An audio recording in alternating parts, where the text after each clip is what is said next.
So இந்த வீடியோவில் பார்த்தீங்கன்னா பவர் பேங்க்கில் களிமண்ணை வச்சு பேக் பண்ணுறாங்க. அதே அடுத்த வீடியோவில் பார்த்தீங்க அப்படின்னா சார்ஜர்லையும் இந்த மாதிரி களிமண்ணை வச்சு பேக் பண்ணுறாங்க. இதை நிறைய பேர் என்ன நினச்சிக்கிட்டாங்க அப்படின்னா இது ஒரு ஃபேக்கான பவர் பேங்க்கு, மக்களை ஏமாத்துறதுக்காக வெயிட்டை கூட்டுறதுக்காக களிமண்ணை வச்சு பேக் பண்ணுறாங்க அப்படின்ற மாதிரி தப்பாக புரிஞ்சுக்கிட்டு இருக்கீங்க. அப்படிலாம் ஒன்றுமே கிடையாது. இது வந்து அதோட ஸ்ட்ரக்சரல் இன்டெகிரிட்டிக்காக அப்படின்னு நான் சொல்லுவேன்னு மட்டும் நினைக்காதீங்க. இது வந்து நிஜமாவே ஒரு ஃபேக்கான பவர் பேங்க் தான். அது ஃபேக்கு.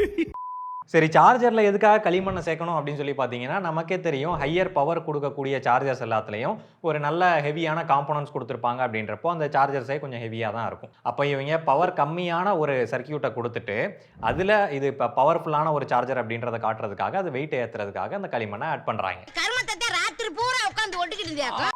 நமக்கு பிளாட்ஃபார்ம்லயோ, கடைகள்லயோ, ஈவன் ஆன்லைன்லயும் கூட விலை கம்மியா ஒரு பொருள் பெரிய பிராண்ட் நேம் போட்டு அந்த பொருள் விக்கிறாங்க அப்படின்னா, கண்டிப்பா அது அந்த பிராண்டோட தான் இருக்காது. ஒரு செகண்ட் கிரேட் குவாலிட்டியா தான் இருக்கும். ஐயோ பேப்பர் பண்டல்.